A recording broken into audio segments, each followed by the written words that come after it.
ఈ Sircilla municipal election వస్తుందిగా ఏ party గెలవబోతుంది అక్క?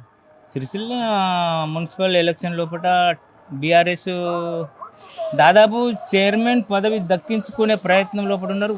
అత్తది కూడా చైర్మన్ పదవి దక్కించుకుంటారు బీఆర్ఎస్ పార్టీ వాళ్ళు. ఇప్పుడు హామీలు టీఆర్ఎస్ పార్టీ ఏ హామీలు ఇచ్చిందో బీఆర్ఎస్ పార్టీ అన్నీ నెరవేర్చుకున్నారు బీఆర్ఎస్ వాళ్ళు. మన ఈ సిరిసిల్లకు పొదుపు సంఘాలు కానీ, మన త్రిప్ట్ పథకం కానీ, యారన్ సబ్సిడీ కానీ,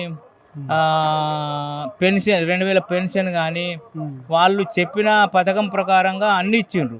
కానీ ఇప్పుడు 2 సంవత్సరాలే కాంగ్రెస్ వచ్చి ఏది సరైనట్టు ప్రజలకు అందుబాటులో లేదు, ఇవ్వలేదు కూడా. ఏది గృహలక్ష్మి ఇస్తున్నారు, సగం మందికి అత్తున్నది, సగం మందికి అత్తలేదు. మళ్ళీ వేరే ఏ పథకమైనా కానీ సరైనట్టు ప్రజలకు కాంగ్రెస్ అందించే అంత ప్రయత్నం చేసినా కానీ అందుతలేవు కూడా. అది ఈ కాంగ్రెస్ పెద్దలకు, సీఎంకు కానీ, లేక ఎమ్మెల్యే ఎంపీలకు కానీ, మంత్రులకు కానీ దీని మీద ఒక అబ్జర్వేషన్ చేసుకొని ఎంతమంది తింటుండ్రు, ఎంతమంది లేదు అనేది వాళ్ళు ప్రయత్నం చేసినప్పుడు వాళ్ళకు అర్థమవుతుంది. అంతవరదాకా వాళ్ళకు అవగాహన రాదు.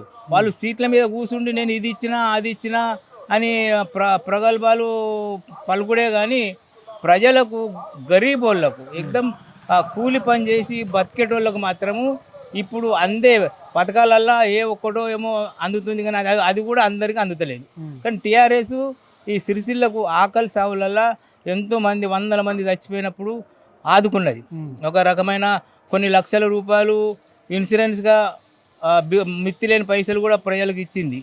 ఈ బీఆర్ఎస్ ఈ సిరిసిల్ల చేనేత వారికి ఫుల్గా సహకారం చేసింది.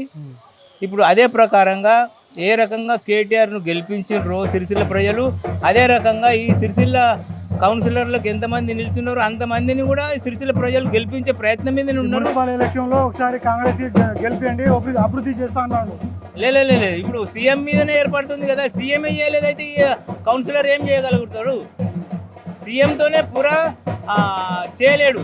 ఇప్పుడు కౌన్సిలర్ ఏం చేయగలుగుతాడు? అక్కడ నిధులు వచ్చేటి అక్కడి నుంచి అక్కడి నుంచి రాంది ఇక్కడ కౌన్సిలర్ ఏం చేయగలుగుతాడు? ఏం సపోర్ట్లు కూడా బతుకమ్మ కూడా ఆడలేడు. బతుకమ్మ చీరలు కానీ ఏవైనా కానీ వాళ్ళు చెప్పిన మట్టు అన్నీ ఇచ్చిండ్రు.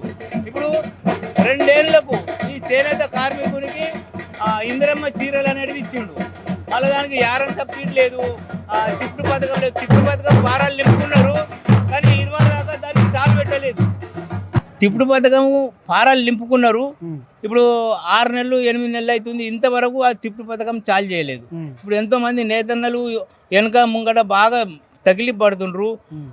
వాళ్ళ గురించి సంరక్షణ కానీ ఏది కానీ ఈ కాంగ్రెస్ ప్రభుత్వం లోపల ఈ సిరిసిల్లకు ఎలాంటి రక్షణ లేకుండా పోయింది. అదే కారణంగా బీఆర్ఎస్ పార్టీకి ఇక్కడున్న ప్రజలు ఏం నేతన్నలే కాదు వేరే ప్రజలకు కూడా అవగాహన ఉన్నది. ఎవరు మాకు పనిచేసి పెట్టినరు, ఎవరు పనిచేయగలుగుతారు అనేది వాళ్ళకు ఆలోచన బాగున్నది.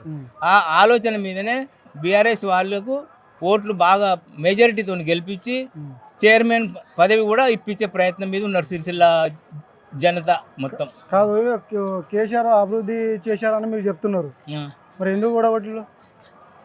కేసీఆర్ మా సిరిసిల్లని ఓడగొట్టలేదు కదా. మా సిరిసిల్ల బాగుంటుంది. అదిగా వేరే చేయాలంటే మా ఈ సిరిసిల్ల నేతన్నల గురించి ఏ పథకాలు ముంగట పెట్టినరో అవన్నీ నెరవేర్చడం వల్ల మా సిరిసిల్ల బావుట ఎప్పటికీ మీదికే ఉన్నది. అందుకే కేటీఆర్ ఎమ్మెల్యేగా గెలిచిండు. అభివృద్ధి చేసిండు కేటీఆర్ సిరిసిల్ల చేసేపటికైనా అతను వచ్చింది కదా. అతనితో పాటు ఈ కౌన్సిలర్లు కూడా గెలిచి రాగలుగుతారు.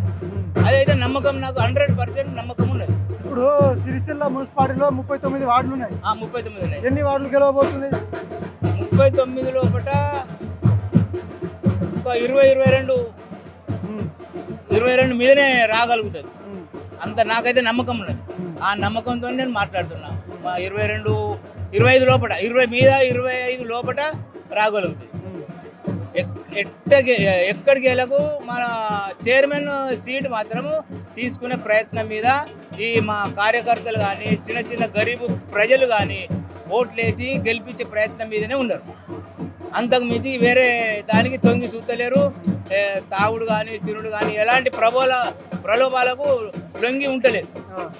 స్వయం కృషిగా బీఆర్ఎస్కు స్వయం కృషిగా కార్యక్రమం చేసి ఓట్లేసి గెలిపించే ప్రయత్నం మీద ఉన్నారు.